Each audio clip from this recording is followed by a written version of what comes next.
Everyone, I am Neha और आज मैं लेके आई हूँ आप लोगों के लिए क्लास 9 का चैप्टर नंबर 6 डेमोक्रेसी। ये चैप्टर बहुत ज़्यादा इम्पोर्टेंट है फॉर क्लास 9। तो आज हम एनसीईआरटी में ये chapter line by line cover करने की कोशिश करेंगे।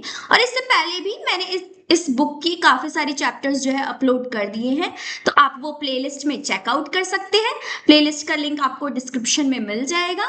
ओके, तो करते हैं हम अपने इस चैप्टर को start.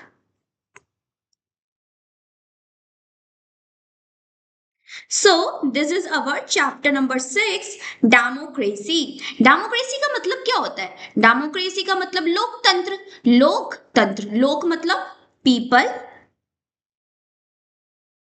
And it's rule. Okay, लोकतंत्र लोगों का रूल, ठीक है, जहां लोग अपने आप शासन कर रहे हो, लोगों द्वारा शासन हो रहा हो। ठीक है, अब लोगों द्वारा शासन कैसे होगा? तो सबसे पहले चैप्टर पे आगे बढ़ने से पहले हम कुछ ना क्वेश्चंस को रीड आउट कर लेते हैं, जैसे कि how has the idea of democracy evolve over time and shape our understanding of it today. कि कैसे डेमोक्रेसी का आइडिया उभरा और कैसे आज के टाइम पे ये हमारे आइडियाज को शेप कर रहा है, समय के साथ साथ ये कैसे इवॉल्व हुआ, ये चैप्टर में हम जानेंगे। What are the different forms of democracy, democracy की क्या अलग अलग फॉर्म्स होती है, and how they are practised in India, India में से किस तरीके से प्रैक्टिस किया जाता है और दुनिया के अलग दूसरे भागों में इसको किस तरीके से प्रैक्टिस किया जा रहा है। What are the essential features, essential features क्या है डेमोक्रेसी के, and how do they extend beyond government institution, और गवर्नमेंट इंस्टीट्यूशन के बाहर अलावा इसे कैसे हम और एक्सटेंड कर सकते हैं, फैला सकते हैं डेमोक्रेसी के आइडिया को। Now what are the challenges, अब चैलेंजेस क्या है जो इंडियन डेमोक्रेसी फेस कर रहा है। ठीक है, तो ये सारे टॉपिक्स जो है हम इसी चैप्टर में कवर करने वाले हैं। Now let's read it. We have learned in previous grades, हमने कुछ पिछली क्लासेस में पढ़ा है, डेमोक्रेसी मतलब लोकतंत्र एक ऐसा फॉर्म ऑफ गवर्नमेंट है, गवर्नमेंट सरकार की एक ऐसी फॉर्म है in which the resource of power, source of power जिसका जो पावर का स्रोत है, शक्ति का स्रोत है या अथॉरिटी का स्रोत है, ठीक है, वो कहां से आता है? लाइस विद सिटीजन, सिटीजन से आता है। जो देश के लोग हैं वही किसी इंसान को, किसी गवर्नमेंट को पावर देती है। Okay, which elect their representative, जो अपने नेता को इलेक्ट करती है, चुनती है इलेक्शन के through, by free and fair election. Okay, democracy is founded on the principle of, अब डेमोक्रेसी किसके ऊपर बसी हुई है, क्या प्रिंसिपल्स के ऊपर बसी हुई है? Freedom, equality, justice, rights, duties, ensuring that citizen have right to vote, और ये ensure करती है कि हर citizen के पास right to vote हो, right to express their opinions हो, और वो participate करे in decision making process. Okay, now see, India is the world's largest democracy, जो इंडिया है ना वो बहुत बड़ी डेमोक्रेसी है दुनिया के अंदर, विद अ पॉपुलेशन ऑफ, जिसकी कितनी पॉपुलेशन है? ओवर 140 करोड़, 140 करोड़ के अराउंड जो है पॉपुलेशन है। वोटर बेस, जिसमें वोट देने वाले लोग कितने हैं? 96.8 करोड़ लोग जो है वोट देते हैं, और ये डेटा कब का है हमारा? 2024 का। इंडिया इज दैट, भारत, जो इंडिया को हम हिंदी में भारत बोलते हैं, इज लार्जेस्ट पार्टिसिपेटरी डेमोक्रेसी, जो पूरी दुनिया में सबसे ज्यादा लोग यहाँ पर पार्टिसिपेट करते हैं इलेक्शन के अंदर, यानी वोट देने जाते हैं। Where people choose their government, जहां लोग अपनी सरकार चुनते हैं, बाय इलेक्टिंग देयर रिप्रेजेंटेटिव, अपने नेता को चुनकर या फिर अपने पसंद के लीडर को चुनकर। ठीक है, our democracy serves as beacon of hope, हमारा जो डेमोक्रेसी है वो हमें आशाएं देता है काफी सारी, and an example of rest of the world, और पूरे वर्ल्ड के सामने एक एग्जाम्पल सेट करता है। हाउएवर ऑल द डेमोक्रेसीज, जितनी भी बाकी डेमोक्रेसीज है, हाउएवर लाइक ऑल डेमोक्रेसी, जैसे दुनिया की और भी अदर डेमोक्रेसी है, India also faces certain challenges, India भी कुछ चैलेंजेस को फेस करता है, some of which we will examine in this chapter, और कुछ चैलेंजेस को हम इस चैप्टर में आगे पढ़ेंगे भी। Okay, a constitution play a crucial role. अब जो कॉन्स्टिट्यूशन है, कॉन्स्टिट्यूशन मतलब संविधान, जो हमारी संविधान की किताब है जिसमें स्केड्यूल्स हैं, आर्टिकल्स हैं, ठीक है, वो कुछ पार्ट्स में डिवाइडेड हैं, ठीक है, तो संविधान में वो सारी बातें लिखी गई हैं और वो बहुत क्रूशियल इंपॉर्टेंट रोल प्ले करता है इन सेफगार्डिंग, बचाने में हमारे जो है rights, right of the people in a democracy, लोकतंत्र के अंदर जो भी हमारे राइट्स हैं, अधिकार हैं, उनको बचाने में मदद करता है। इन इंडिया, इंडिया के अंदर democratic principle are guided by constitution of India. जितने भी हमारे डेमोक्रेसी के प्रिंसिपल्स हैं वो किससे गाइडेंस है उनकी?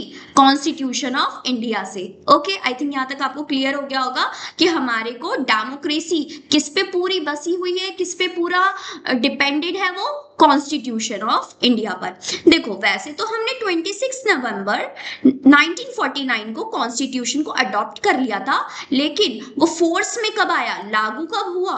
26 जनवरी 1950। और आई थिंक ये वाली स्टोरी, वो क्यों लागू नहीं हुआ और 26 जनवरी को ही क्यों लागू हुआ, ये शायद आपने 8th क्लास में जरूर पढ़ा होगा, right? The constitution not only guarantee but also protect fundamental rights of all citizen. अब constitution सिर्फ आपको गारंटी नहीं देता आपके rights की, बल्कि आपके fundamental rights, आपके अधिकारों को प्रोटेक्ट भी करता है, उसे complete protection भी प्रोवाइड करता है कि कोई भी इंसान आपसे आपका राइट ना छीने। It ensures that no citizen is discriminated. ये इंश्योर करता है कि किसी भी इंसान से, किसी भी इंसान को डिस्क्रिमिनेशन, भेदभाव ना फेस करना पड़े ऑन द बेसिस ऑफ, किसके बेसिस पे? रिलीजन, रेस, कास्ट, सेक्स और प्लेस ऑफ बर्थ, इनके बेसिस पे कभी उन्हें भेदभाव फेस ना करना पड़े। इट ऑल्सो एनकरेजेस, और ये एनकरेज करता है एक्टिव पार्टिसिपेशन, कि लोग एक्टिवली आकर पार्टिसिपेट करें डेमोक्रेटिक प्रोसेस के अंदर at national level, state level and local level through election. किसके थ्रू आप पार्टिसिपेट कर सकते हैं? अब ऐसा तो है नहीं कि आप गवर्नमेंट को उसकी पॉलिसीज में हेल्प करने जा रहे हैं, नहीं। आप कैसे हेल्प कर सकते हैं?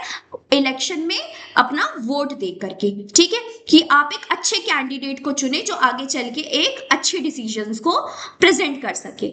Okay, now see this image, आपको ये एक इमेज भी यहाँ पे शो हो रही होगी, right? So this is quite important image, जिसके अंदर आपको काफी सारे जो है प्रोमिनेंट लीडर्स नजर आ रहे हैं। और ये इमेज जो है वो कब कैसी है? आई थिंक ये इमेज ना इस बुक में 2 बार दे रखी है, यहाँ पे भी एक इमेज है, ये सेम ही इमेज है ऊपर नीचे। ये सारे जो है ना members of constituent assembly, constituent assembly के ये सारे मेंबर्स हैं, उनका एक ग्रुप फोटो यहाँ पर दिया हुआ है। ओके, 2 जगह प्रिंटेड है ये photo. Okay, now C, however it is important, ये बहुत जरूरी है टू अंडरस्टैंड कि हम डेमोक्रेटिक एथोस को समझे, ठीक है, डेमोक्रेसी की विचारधारा को समझे कि उसकी जड़ें कहाँ पर है, ठीक है, इंडिया के अंदर डिड नॉट इमर्ज सडनली। अब ये नहीं कि डेमोक्रेसी बहुत अचानक से प्रेजेंट हो गया और अंग्रेज गए और इंडिया ने अपनी नई सरकार बनाई और डेमोक्रेसी आ गई, नहीं, ऐसा नहीं हुआ था। हमारी डेमोक्रेसी बहुत पहले से थी। जैसे कि अब देखो, it evolve through a long historical process, बहुत लंबे हिस्टोरिकल प्रोसेस से इसको होके गुजरना पड़ा। जैसे कि इन दिस चैप्टर, इस चैप्टर में हम जानेंगे कि कैसे we will explore the genesis and development, कि कैसे एक डेमोक्रेसी का धीरे धीरे उदय हुआ, ठीक है, और डेमोक्रेटिक आइडियाज इन इंडिया पहले से ही थे, हिस्ट्री में भी थे हमारे पास।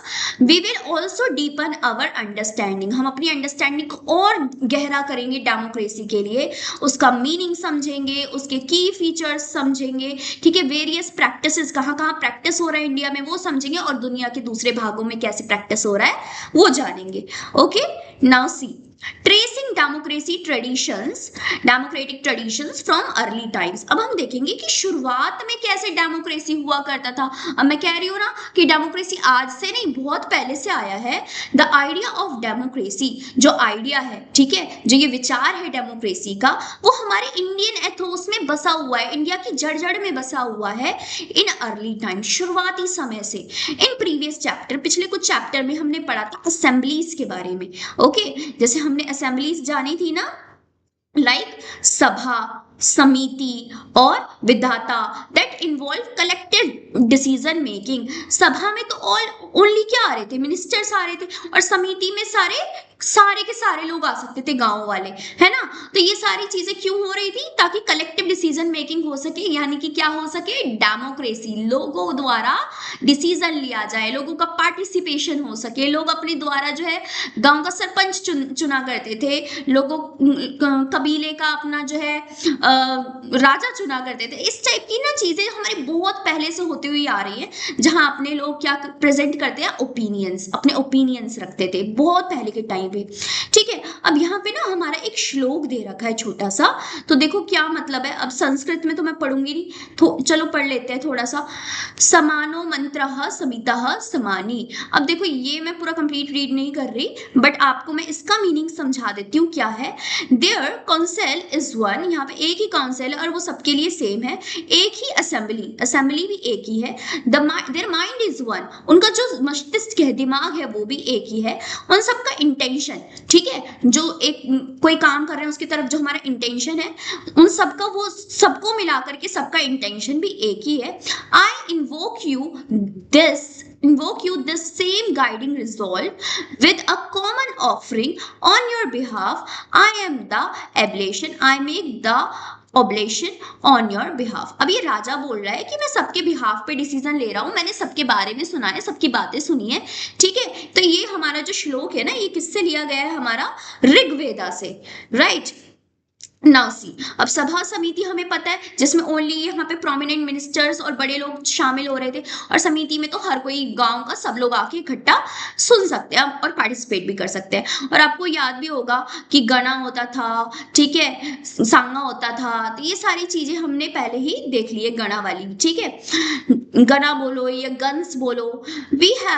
We also read about functioning of the earlier publican state. पहले publican state होते थे, गणा होते थे, ठीक है, महाजनपद बने, फिर धीरे धीरे जो सबसे बड़े बने, ठीक है। from the earliest time, बहुत शुरुआत से ही king was not independent ruler. king हमेशा से आजाद रूलर्स नहीं हुआ करते थे कि उन्होंने खुद ही अपने आप डिसीजन ले लिया और फुल एंड फाइनल, नहीं। लोग उनकी हेल्प करते थे, मिनिस्टर्स होते थे, उनकी हेल्प करते थे, but rather worked in consultation with assembly, assembly की कंसल्टेशन में काम कर रहे थे, मिनिस्टर की कंसल्टेशन में, ऑफिसर्स की, ठीक है, with various capacity. A verse from the एकाई मात्रा सुक्तम of the Rigveda emphasises the importance of collective thinking. अब जो यहाँ पे हमने एक ऋग्वेदा का अभी अभी श्लोक देखा, उसके अंदर वो बताता है कि सारे लोग कलेक्टिव थिंकिंग करते थे, शेयर डिस्कशन करते थे, और यूनिटी ऑफ पर्पस होता था, सब लोगों में एकता होती थी, एकता के साथ वो किसी पर्पस के लिए काम किया करते थे। दिस वैल्यू एक्सप्रेस, और उनकी जो ये वैल्यू है वो एक्सप्रेस करती है, this words help us understand, और हमें ये समझने में मदद करती है कि उस टाइम पे भी डेमोक्रेटिक प्रिंसिपल होते थे, लोग कंसल्टेशन पे, सेंसस पे और शेयर रिस्पॉन्सिबिलिटी पे भी ध्यान देते थे। और ये इंडिया की डीप रूट्स, जड़ों में, बहुत गहरी गहरी जड़ों में इंडिया की बसा हुआ है intellectual and cultural tradition. Okay, यहां तक आपको आई थिंक क्लियर हो गया होगा, ठीक है।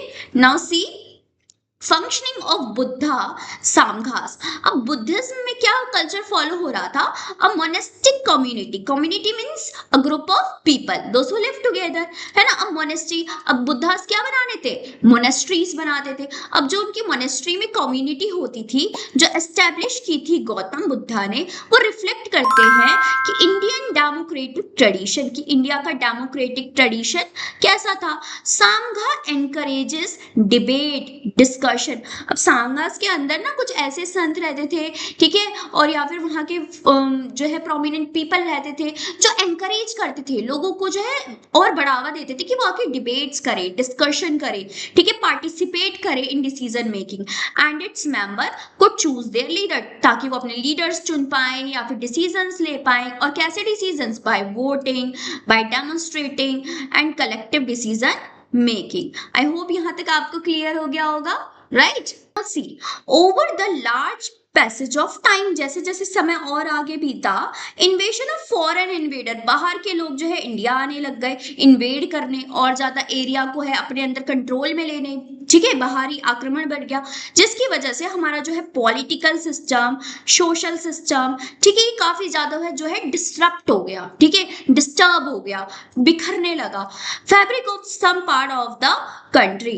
But by the 19th century, जैसे 19th सेंचुरी आया, the British had colonise, Britishers आ गए 19th सेंचुरी आते ही और उन्होंने इंडिया को कॉलोनाइज कर लिया। ठीक है बेटा, जब भी ब्रिटिशर्स आते हैं ना, उन्हें ये नहीं बोलते कि उन्होंने गुलाम बनाया, वैसे तो बोलते हैं, इंग्लिश में जो वर्ड होता है ना वो होता है कॉलोनाइज। ठीक है, उन्होंने कॉलोनाइज कर लिया इंडिया के बहुत सारे, मोस्ट ऑफ द इंडियन सब कॉन्टिनेंट्स को।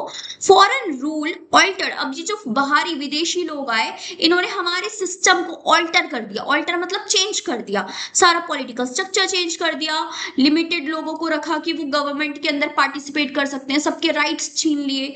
हाउएवर लॉन्ग स्ट्रगल, बहुत लंबा स्ट्रगल लगा हमें इंडिपेंडेंस पाने में फ्रॉम ब्रिटिशर्स से, ठीक है, कॉलोनियल रूल से, रिवाइव्ड, और हमने खुद को रिवाइव किया, फिर हमने खुद अपने आप को जो है अपने सिस्टम को सही किया, रिवाइव किया और स्ट्रेंथन किया, मजबूत बनाया अपने डेमोक्रेटिक आइडियाज को अमंग द पीपल, लोगों के बीच में।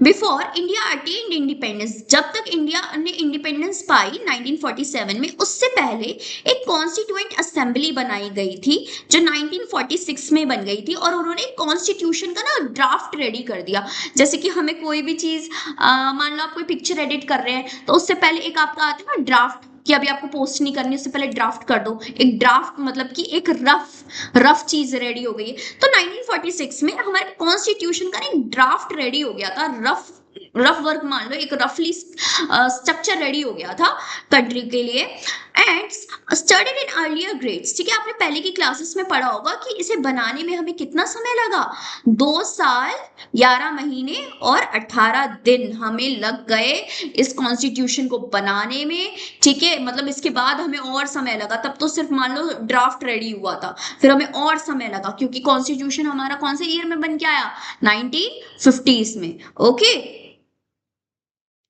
अब यहाँ पर ये क्या है, वर्ल्ड का लॉन्गेस्ट रिटन कॉन्स्टिट्यूशन है, सबसे बड़ा कॉन्स्टिट्यूशन है हमारे इंडिया का, सबसे बड़ा लिखा जाने वाला।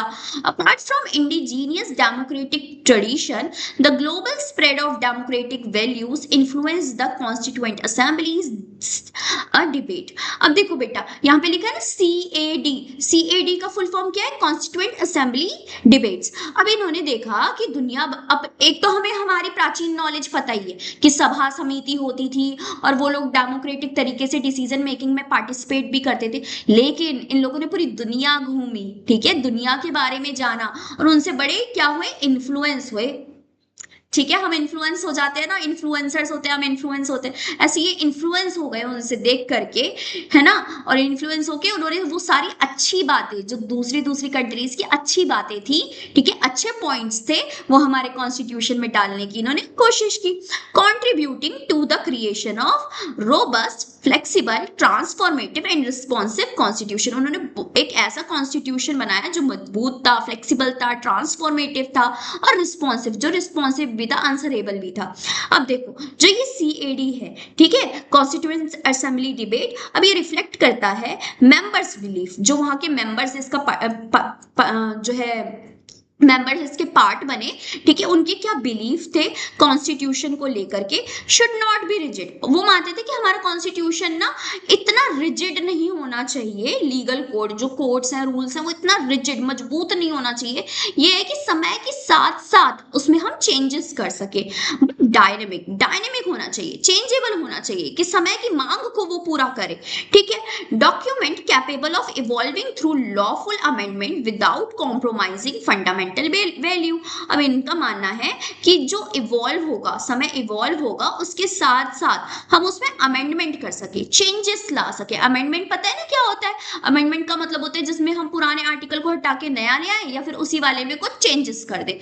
ठीक है, विदाउट कॉम्प्रोमाइजिंग, बिना कॉम्प्रोमाइज के फंडामेंटल वैल्यूज के। अकॉर्डिंगली वाइल मेकिंग प्रोविजन, ऐसा प्रोविजन करने के लिए, for establishing constitution democratic institution process that uphold liberty, equality, justice, fraternity, and the constitution also provide amendment under article 368। अब देखो यहाँ पे ना बहुत इंपॉर्टेंट पॉइंट आ गया है कि इन्होंने एक ऐसे कॉन्स्टिट्यूशन की स्थापना की जिसमें डेमोक्रेटिक वैल्यू किस पे लाया करते थे, liberty, equality, justice and fraternity.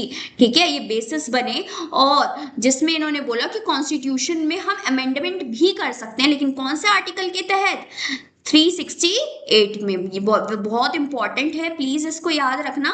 This ensure that, अभी हमें इंश्योर कराता है कि कॉन्स्टिट्यूशन रिमेन फ्लेक्सिबल, कि हमारा कॉन्स्टिट्यूशन क्या है, फ्लेक्सिबल है, उसमें हम चेंजेस भी करते हैं, चेंजेस भी कर सकते हैं, और रिस्पॉन्सिव भी है, रिस्पॉन्स करता है according to the changing social and political needs के हिसाब से, सोशल और पॉलिटिकल नीड्स के हिसाब से हम उसमें चेंजेस भी कर सकते हैं। अब देखो प्रिंसिपल ऑफ डेमोक्रेसी, डेमोक्रेसी के क्या प्रिंसिपल है, प्रिंसिपल मतलब सिद्धांत क्या है। A thriving democracy rest on certain non negotiable principle. अब जो एक डेमोक्रेसी होती है वो लाई करती है कुछ नॉन नेगोशिएबल प्रिंसिपल पे, कुछ ऐसे सिद्धांतों पे जिनको हम बार बार चेंजेस नहीं कर सकते, नॉन नेगोशिएबल सिद्धांत है वो। लेट अस स्टडी, चलो अब हम पढ़ते हैं इसेंशियल प्रिंसिपल क्या है डेमोक्रेसी के, दैट अपहोल्ड इन इंडिया, जो इंडिया के अंदर लागू है, इंडिया के अंदर चलाए जा रहे हैं, ठीक है, through various provision of constitution. Now let's learn. ठीक है, तो सबसे पहला होता है क्या हमारा सोवर्निटी। सोवर्निटी क्या होता है, सबसे पॉपुलर है हमारा क्या, sovereignty. India in a democracy, democracy के अंदर the ultimate source of power, power का जो स्रोत है, सबसे बड़ी जो पावर है वो किसके पास लाई करती है, लोगों के पास, in the hands of people.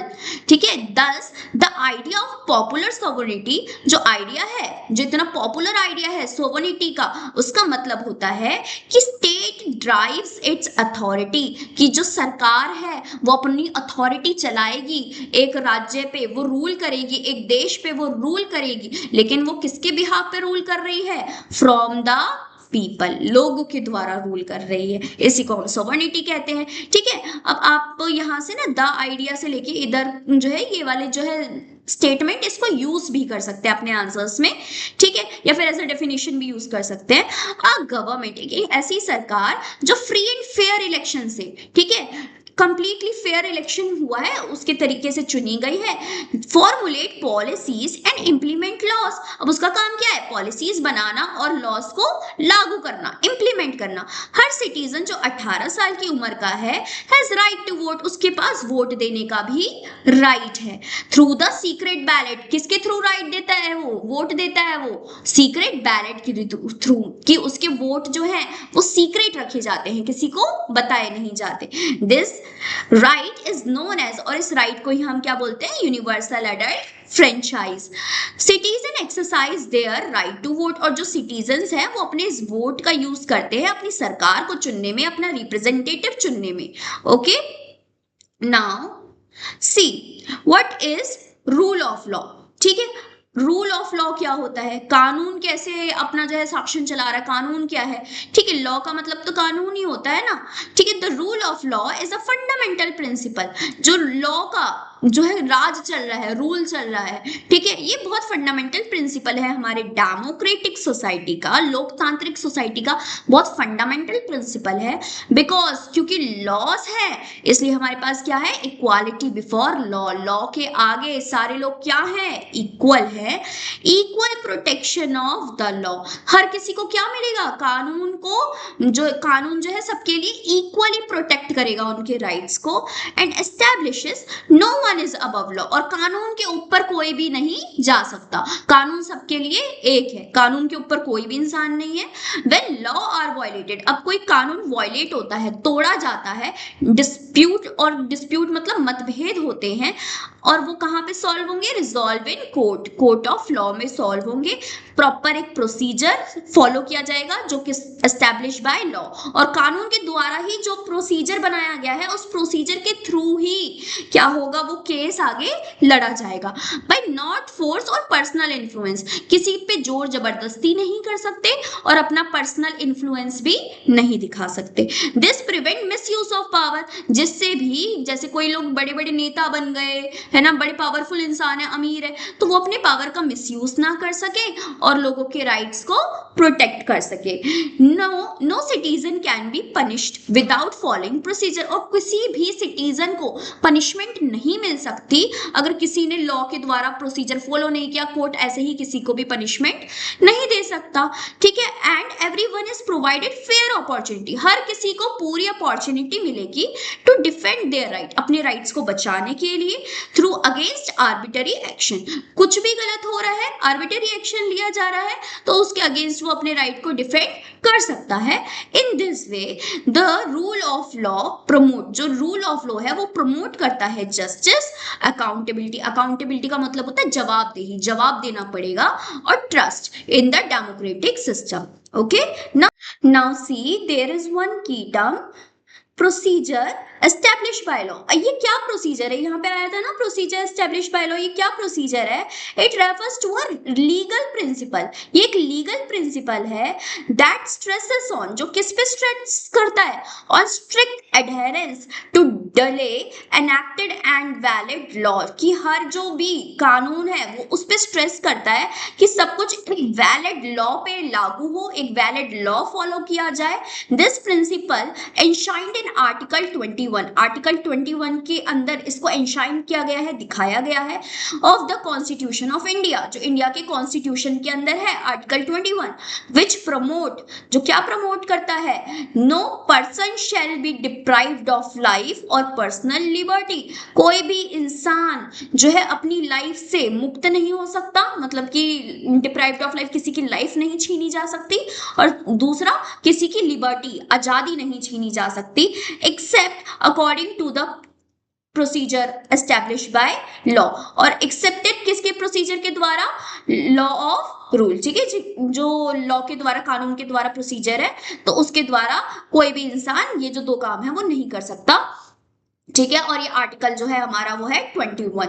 Now see the fundamental rights. अब फंडामेंटल राइट्स क्या होते हैं, ठीक है, हमारी ऐसी कौन से राइट्स हैं, अधिकार हैं, ये जो हमारे अधिकार हैं वो एनशाइन करते हैं इंडियन कॉन्स्टिट्यूशन के अंदर, और बहुत क्रूशियल इंपॉर्टेंट रोल प्ले करते हैं in safeguarding our rights, हमारे राइट्स को बचाने के लिए। जैसे हमारे पास राइट्स कौन से हैं? फ्रीडम, डिग्निटी ऑफ सिटीजन, ठीक है, ये सारी चीजों को हमारे को बचाने के लिए हमारे पास फंडामेंटल राइट्स हैं। टोटल 6 फंडामेंटल राइट्स हैं, ठीक है, ये भी कुछ आर्टिकल्स में डिवाइडेड है, इसे प्लीज लर्न कर लेना। जैसे राइट टू इक्वालिटी आर्टिकल 14 से 18 तक है, राइट टू फ्रीडम आर्टिकल 19 से 22 की तक है, right to against exploitation, exploitation मतलब कि हमारा कोई भी शोषण नहीं कर सकता, इसके खिलाफ, ठीक है, अभी हमारा राइट है, कोई हमारा शोषण कर रहा है तो हम इसके खिलाफ भी आवाज उठा सकते हैं, आर्टिकल 23 और 24 के तहत। Okay, right to freedom of religion, अपने कोई भी रिलीजन को चुनने का अधिकार है हमें, आर्टिकल 25 और 28 के बीच के जितने आर्टिकल्स हैं वो इसमें आते हैं। कल्चरल एंड एजुकेशनल राइट, हमें क्या पढ़ना है? कल्चरल एजुकेशनल राइट भी है, हमारा राइट है 29 से 30 आर्टिकल तक का, ठीक है। राइट टू कॉन्स्टिट्यूशनल रेमेडी, अब कॉन्स्टिट्यूशन में कुछ रेमेडीज उसको चेंजेस कर रहे हैं जाने के ऊपर भी हमारा आर्टिकल है, वो है आर्टिकल 32। एनी वायलेशन, कोई भी ने तोड़ता है, ठीक है, can lead to appropriate legal action, और कोई भी इन कानून को तोड़ता है तो उसके खिलाफ क्या लिया जाएगा? लीगल एक्शन लिया जाएगा। Citizen can seek constitutional remedy, citizen किसकी तरफ जा सकते हैं? कॉन्स्टिट्यूशनल रेमेडी की तरफ जा सकते हैं अंडर आर्टिकल 32 एंड 226, ठीक है। अब याद रख लेना कि कॉन्स्टिट्यूशनल रेमेडी का आर्टिकल क्या है? 32 एंड 226। 226 किस लिए है? For protection and enforcement of their fundamental right. टूटा है, कुछ हुआ है तो 32, और उसके प्रोटेक्शन के लिए या फिर उसे दोबारा लागू करने के लिए 226।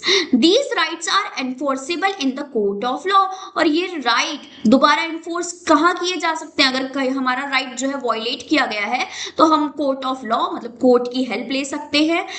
are indivisible and inalienable, subject to reasonable restriction in accordance with the procedure established by law। तो ये जो कोर्ट है वो हमारे को इंडिविजिबल, हमें डिवाइड नहीं करेगा किसी के थ्रू, ठीक है, किसी चीज पे हमारे को डिवाइड नहीं कर सकता। इनएलिनेबल मतलब कि यहाँ पे हमें अलगाव नहीं फील होगा कोर्ट जा करके, और ये यहाँ पे हमें हर चीज का रीजन बताया जाएगा और स्ट्रिक्ट एक्शन लिया जाएगा अकॉर्डिंग टू द एस्टैब्लिश, जो भी हमारा कानून है उसके अकॉर्डिंग, राइट। आई थिंक इतना आपको क्लियर हो गया होगा। Now see the constitution not only guarantee, constitution सिर्फ हमें फंडामेंटल राइट नहीं गारंटी करता बट ऑल्सो आउटशाइंस फंडामेंटल ड्यूटीज, हमें कुछ ये ड्यूटीज भी देता है। ये नहीं कि सिर्फ मलाई मलाई आ गई, ठीक है, ऐसा नहीं है कि हमारे को राइट्स मिल गए, राइट्स मिलने के साथ हमारी कुछ ड्यूटीज भी है कि हमें कुछ ड्यूटी भी फॉलो करनी है, कुछ हमारे पास directive principle of state policies भी है, ठीक है। तो हम ये आगे पढ़ने वाले हैं इस चैप्टर में। और अगला क्या है हमारा, right to education. Right to education का आर्टिकल याद रख लेना 21A, ठीक है, जो 2009 में ऐड हुआ था, जिसके अंदर फ्री एंड कंपल्सरी एजुकेशन मिलेगी सब बच्चों को। कौन सी एज ग्रुप को, 6 to 14 ईयर्स वाले बच्चों को। अब देखो, इक्वालिटी बिफोर लॉ, कानून के आगे सब लोग बराबर है। एवरी इंडिविजुअल, कोई भी इंसान बिना भेदभाव के, उसके स्टेटस के, आइडेंटिटी के, रैंक के, सबको इक्वल ट्रीटमेंट मिलेगा लॉ के अंदर। Now equal protection of law, equal protection of law क्या है, all person in similar circumstances shall be treated equally by law without arbitrary discrimination, कि कानून के अंदर कोई भी इंसान अगर सेम सिचुएशन में फंसा हुआ है, चाहे वो अमीर है चाहे वो गरीब है, दोनों को ट्रीटमेंट इक्वल ही मिलेगा बिना किसी आर्बिट्ररी डिस्क्रिमिनेशन, बिना किसी भेदभाव के, ठीक है। Now see the separation of power. Separation of power तो हमने बहुत बार पढ़ा है, छोटी क्लासेस में भी पढ़ा है, ठीक है, कि पावर को हमने, शक्ति को हमने कैसे सेपरेट किया है, बांटा है। अब देखो हमारा जो सेपरेशन ऑफ पावर है ना, वो पहला तो हमारा है लेजिस्लेटिव, दूसरा एग्जीक्यूटिव और तीसरा जुडिशरी, है ना, ये तो हमें पता ही है। लेजिस्लेचर का काम क्या है, कानून को बनाना, एग्जीक्यूटिव का काम क्या है, उसको इंप्लीमेंट करना, उस कानून को लागू करना, और जुडिशरी का काम क्या है, उसे इंटरप्रेट करना और पनिशेबल ऑफेंसेस को आगे प्रमोट करना, ठीक है। तो जो भी लोग लॉ तोड़ते हैं तो उनके संग जो है आगे एक्शन कौन लेता है, हमारा जुडिशरी, और ईच विद डिस्टिंक्ट रिस्पॉन्सिबिलिटी, और तीनों की क्या है, अपनी रिस्पॉन्सिबिलिटीज है। अनेबल डेमोक्रेटिक इंस्टीट्यूशन, और ये हमारे सारे डेमोक्रेटिक इंस्टीट्यूशन को अनेबल करता है टू फंक्शन इफेक्टिवली, कि वो अच्छे से फंक्शन कर सके और रिस्पॉन्सिबल हो, ठीक है। The legislature make law, legislature कानून बनाता है, एग्जीक्यूटिव उसको इंप्लीमेंट करता है, उस कानून को लागू करता है, the judiciary interprets the law, और जुडिशरी क्या करता है, उस कानून को इंटरप्रेट करता है, कोई इंसान तोड़ता है उसे पनिशमेंट देता है। thereby prevent the contraction of power in any one organ। अब इससे ना कोई भी पावर जो है ना, जो ये पावर हमारी 3 भागों में बट गई, अब मान लो 3 हाउस ना होके एक ही होता तो क्या होता, पावर कॉन्ट्रैक्ट हो जाती, एक ही जगह आ जाती, एक ही बंदे के हाथ में आ जाती। अब यहाँ पे क्या हुआ, पावर जो है बट गई, ठीक है, कॉन्ट्रैक्शन ऑफ द पावर, एक के हैंड में नहीं हुआ, अलग अलग ऑर्गन्स में डिवाइड हो गया। दिस सेपरेशन, इस सेपरेशन की वजह से बहुत ज्यादा अच्छा हुआ कि हम क्या कर सकते हैं, मेंटेन कर सकते हैं चेक एंड बैलेंस, एक दूसरे पे निगरानी रख सकते हैं कि ये जो तीनों लोग हैं, ये जो तीनों इंस्टीट्यूशन है, ये अच्छे से काम कर रहे हैं कि नहीं, ये तीनों ही आपस में निगरानी रखते हैं। 3 organs of government, for example जैसे कि parliament has the power to amend the constitution. जो ये पार्लियामेंट है, पार्लियामेंट किस में आएगा, हमारा लेजिस्लेचर में। पार्लियामेंट के पास ये पावर है कि वो कॉन्स्टिट्यूशन में ना अमेंडमेंट कर सकता है, चेंजेस कर सकता है।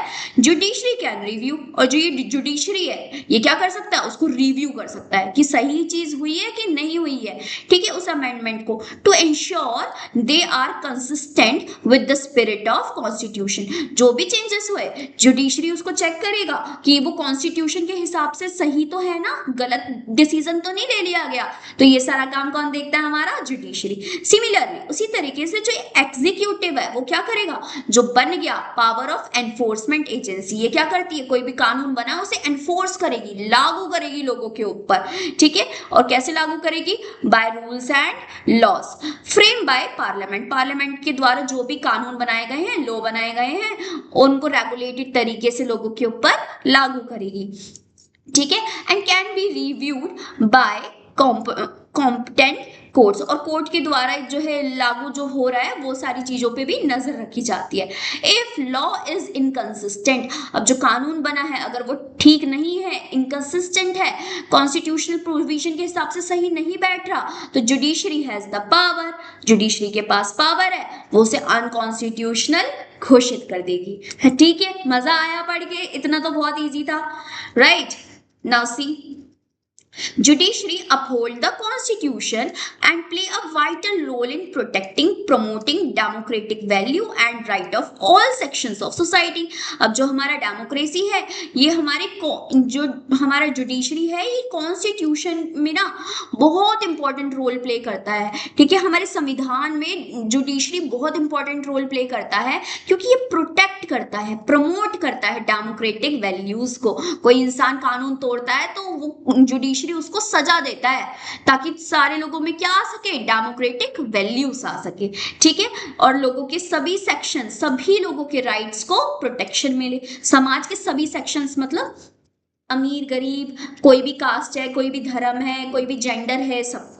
ठीक है, it ensures law enacted by parliament of India and the state legislative assembly are in accordance with the constitution. और ये भी देखता है जो भी कानून, चाहे तो वो पार्लियामेंट में पास हो रहा है, चाहे स्टेट लेजिस्लेटिव असेंबली द्वारा पास हो रहा है, ठीक है, वो दोनों सही तरीके से पास हुआ हो, और वो लॉ जो है सही हो, कॉन्स्टिट्यूशन के हिसाब से वो ठीक हो। ठीक है, ये इंश्योर करता है, इस बात का ध्यान रखता है, रिव्यू करता है उसको। एक कीटम दे रखा है, सिविल सोसाइटी। अब सिविल सोसाइटी क्या होता है, refer to the voluntary group, एक ऐसे वॉलेंट्री ग्रुप को रेफर कर रहे हैं, एनजीओ को रेफर कर रहे हैं, और या ऐसी कम्युनिटी और एसोसिएशन को रेफर कर रहे हैं जो फंक्शन कर रही है इंटरडिपेंडेंटली, एक दूसरे पर निर्भर है सोसाइटी के अंदर, विद इन द सोसाइटी। मतलब ये एक ऐसे एनजीओ होंगे, ऐसे ग्रुप्स होंगे जो किसी चीज के बारे में डिमांड करते होंगे, डिस्कशन करते होंगे, या अपने ओपिनियंस रखने का एक प्लेटफॉर्म है। ठीक है, इसी को हम कहते हैं सिविल सोसाइटी। अब इससे हमें देखने को वैल्यूज क्या सीख रहे हैं कि डिबेट हो रही है, डिस्कशन है, फ्रीडम ऑफ एक्सप्रेस, अपनी बातों को रख सकते हैं। ठीक है, now C accountability and mechanism. Accountability का मतलब क्या होता है, जवाबदेही। अब जवाबदेही के लिए हमारे पास क्या है, कुछ इंस्टीट्यूशंस है, like controller and auditor general, ठीक है, जिसे CAG बोला जाता है, central information commission CIC, Lokpal, central vigilance commission CVC।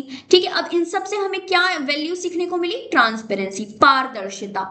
ठीक है, नाउ सी डिसेंट्रलाइजेशन। डिसेंट्रलाइजेशन का मतलब क्या है, डिसेंट्रलाइजेशन का मतलब क्या होता है, जब हमने सेंटर से कुछ पावर्स लेके किसको दे दी, हमने लोकल लेवल गवर्नमेंट को। ठीक है, अब यहाँ पर कौन लोकल लेवल है, rural and urban local bodies, जैसे कि Panchayati Raj system and municipal corporation. अब इससे हमने सीखने को क्या मिला कि people's participation at grass root level, की ग्रास रूट लेवल पे भी लोग जो है पार्टिसिपेट करें। फेडरलिज्म, फेडरलिज्म क्या है कि अब हमने पावर्स को डिवाइड कर दिया स्टेट एंड सेंटर के बीच में, the division of power between state and central government, जो गारंटी करता है through written constitution, written constitution के थ्रू हमने इनकी पावर्स को डिवाइड कर दिया। हमने पढ़ा है ना, लिस्ट भी होती है, स्टेट लिस्ट, ठीक है, उसमें अपने सब्जेक्ट्स होते हैं। ठीक है, यूनियन लिस्ट होती है, उसमें अपने सब्जेक्ट्स होते हैं। ठीक है, अब इसमें हमने क्या देख लिया बेटा, वैल्यू क्या निकली हमारी, डिवॉल्यूशन ऑफ पावर। पावर को कैसे हमने डिवॉल्यूज कर दिया, पावर को कैसे हमने बांट दिया, डिसॉल्व कर दिया। ठीक है, इस तरीके से समझो। नाउ ये आपके लिए बहुत अच्छी एक हमारे पास दे रखा है, जिसके अंदर क्या लिखा है कि हमें टेबल बिलो लिस्ट सम की फीचर्स, जिसके अंदर की फीचर्स भरो डेमोक्रेसी इन इंडिया के। ठीक है, कुछ भी भर सकते हैं जो आपको एग्जाम्पल लगे, पॉपुलर सॉवरेनिटी का कोई एग्जाम्पल आपके नजरों में आ रहा हो, रूल ऑफ लॉ का आ रहा हो।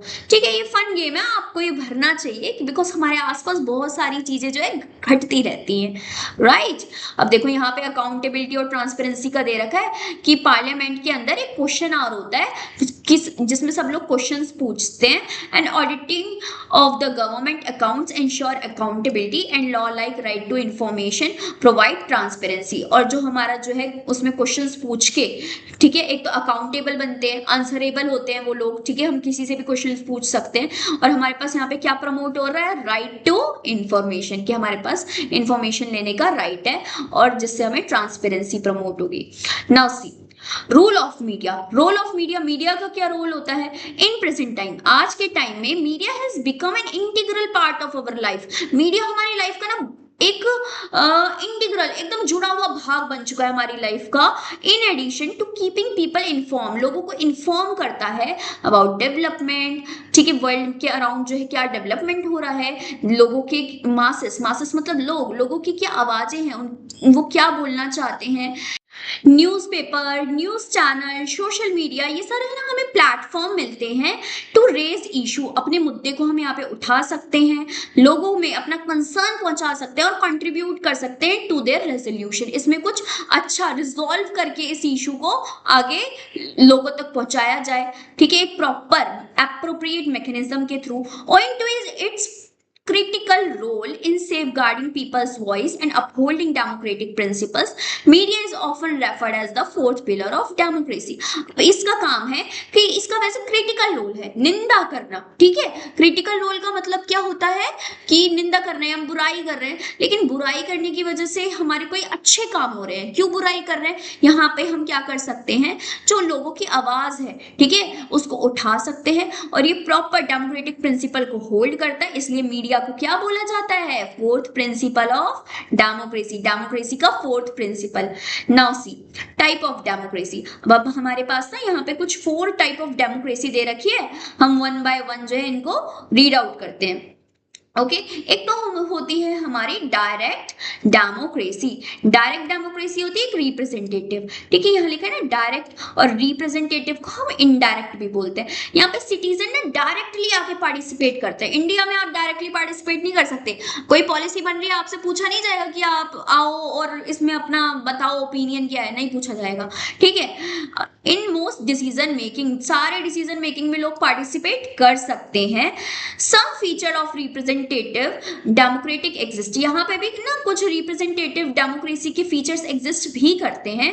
Difficult to follow in large country, बहुत बड़े देशों में इसको फॉलो नहीं किया जा सकता, छोटे देशों में फॉलो हो सकता है, जैसे कि स्विट्जरलैंड। ओके, एग्जाम्पल याद रखना कौन सी कंट्री में ये फॉलो हो रहा है, स्विट्जरलैंड में। अब देखो, अब इंडिया के अंदर क्या है ना हमारा इनडायरेक्ट डेमोक्रेसी या फिर रिप्रेजेंटेटिव डेमोक्रेसी, जो लोग हैं यहाँ पर पीपल है वो इलेक्ट करते हैं अपने रिप्रेजेंटेटिव को, अपने लीडर को, बट यहाँ पे लोग जो है डायरेक्टली गवर्न नहीं कर सकते, ठीक है, डायरेक्टली रूल नहीं कर सकते। पीरियोडिकली इलेक्शन होते हैं, हर 5 साल में इलेक्शंस हो रहे हैं, ठीक है, गवर्नमेंट जो है वो अकाउंटेबल है, गवर्नमेंट को जवाब देना पड़ेगा लोगों को, और एग्जाम्पल में क्या है हमारा इंडिया, ठीक है, इंडिया में ये सिस्टम फॉलो होता है। नाउ सी, एक तो हमने डायरेक्ट इनडायरेक्ट देख लिया, अब देखो क्या है पार्लियामेंट्री डेमोक्रेसी और presidential democracy.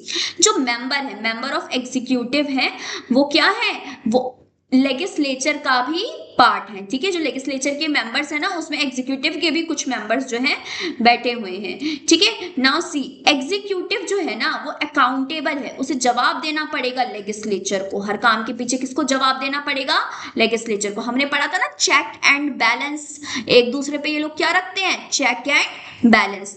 Now people elect legislature, अब जो लोग हैं वो लेजिस्लेचर के मेंबर्स को इलेक्ट करते हैं, उन्हें चुनते हैं, बट एग्जीक्यूटिव के मेंबर्स को वो लोग नहीं चुनते, जो लागू करने वाले लोग हैं like IPS officer, IAS officer, election commissioner, ठीक है, इनको हम नहीं चुनते, लेकिन लेजिस्लेचर के मेंबर्स को हम चुनते हैं। एग्जाम्पल में क्या है, India and Canada. Now see, presidential democracy क्या होती है, जहां पे प्रेसिडेंट रूल कर रहा है, ठीक है, एग्जीक्यूटिव यहाँ पे ना इंडिपेंडेंट है, आजाद है, ठीक है, लेजिस्लेचर के अंदर उसको काम नहीं करना, वो यहाँ पे प्रेसिडेंट एकदम आजाद है, और यहाँ पे एग्जीक्यूटिव एक तो आजाद नहीं है, और यहाँ पे जो है एग्जीक्यूटिव लेजिस्लेचर जो है आजाद नहीं है, और यहाँ पे लेजिस्लेचर जो है इंडिपेंडेंट है, आजाद, ठीक है। अब यहाँ पे ना प्रेसिडेंट के इलेक्शन होते हैं, president is elected by people, president जो है अकाउंटेबल होगा, प्रेसिडेंट को जवाब देना पड़ेगा लोगों पर, और एग्जांपल क्या है हमारा United state of America, USA, ठीक है। नाउ देखो, यू मस्ट हैव अंडरस्टूड, अब तक तुम लोग समझ चुके होंगे कि हमारे जो है फंडामेंटल प्रिंसिपल्स हैं एनी डेमोक्रेसी, किसी भी डेमोक्रेसी पे वो कुछ कुछ बातों पे निर्भर है, जैसे फ्रीडम होनी चाहिए, इक्वालिटी होनी चाहिए, participation, rule of law, rights, duty, ये सारी बातें होनी चाहिए। ये democracy do not offer a single model of government. अब डेमोक्रेसी तो सब जगह होती है, लेकिन ऐसा नहीं है कि सब जगह एक ही मॉडल हो, ठीक है। अलग अलग सोसाइटी है, अपने तरीके से लोग फॉलो करते हैं, ठीक है। दिस कैरेक्टरिस्टिक, डेमोक्रेसी के कैरेक्टरिस्टिक्स और फीचर वारी करते हैं, चेंज होते रहते हैं कंट्री टू कंट्री। इंडिया से कहीं और जाओगे वहां पे भी डेमोक्रेसी होगी, लेकिन वहां का सिस्टम अलग होगा। Different societies institutionalise democracy in diverse way. अलग अलग सोसाइटी में डेमोक्रेसी अलग अलग वे से फॉलो होती है, अलग अलग तरीकों से फॉलो होती है। डिपेंड करता है how citizen participate in democratic power, कैसे वहां के सिटीजन पार्टिसिपेट कर रहे हैं। हाउ पॉलिटिकल पावर स्ट्रक्चर, वहां की पॉलिटिकल पावर किस तरीके से स्ट्रक्चर्ड है। एज यू हैव लर्न, जैसे आपने पिछले कुछ क्लासेस में पढ़ा होगा कि डिफरेंट फॉर्म ऑफ डेमोक्रेसी होती है, ठीक है। अब हमने तो अभी अभी ऊपर ही देखा है कि कहीं पे तो डायरेक्ट सिटीजन पार्टिसिपेशन है, डायरेक्ट सिटीजन आके डायरेक्ट डिसीजन में पार्टिसिपेट कर सकते हैं, और हमारी कंट्री लाइक इंडिया जहां पे हम डायरेक्ट पार्टिसिपेट नहीं कर सकते, हमने अपना लीडर चुन लिया और वो लीडर हमारे बिहाफ पे डिसीजन ले रहा है, ठीक है। जैसे कि फंक्शन थ्रू इलेक्टेड रिप्रेजेंटेटिव, हमारे बिहाफ पे जो है लीडर जो है पार्टिसिपेट कर रहा है। ओके, तो ये चैप्टर ना काफी लेंथी हो गया है, ये वीडियो काफी लंबी हो चुकी है, तो इस वीडियो का एक पार्ट 2 भी आएगा जिसमें हम इस चैप्टर को कंप्लीटली डन कर लेंगे, कंप्लीट कर लेंगे। ओके, अगर अब तक आपको ये वीडियो अच्छा लग रहा है, वीडियो को देखने में मजा आया, क्लास को देखने में मजा आया, तो प्लीज चैनल को सब्सक्राइब कर लो, वीडियो को लाइक कर दो और बहुत सारा प्यार दो, ठीक है। और हम क्लास 9th की इसको कंप्लीट सीरीज को फॉलो करेंगे, तो सब्सक्राइब करना मत भूलना। तो मिलते हैं हम इसी चैप्टर के पार्ट 2 में। ओके, तब तक के लिए टेक केयर, बाय बाय।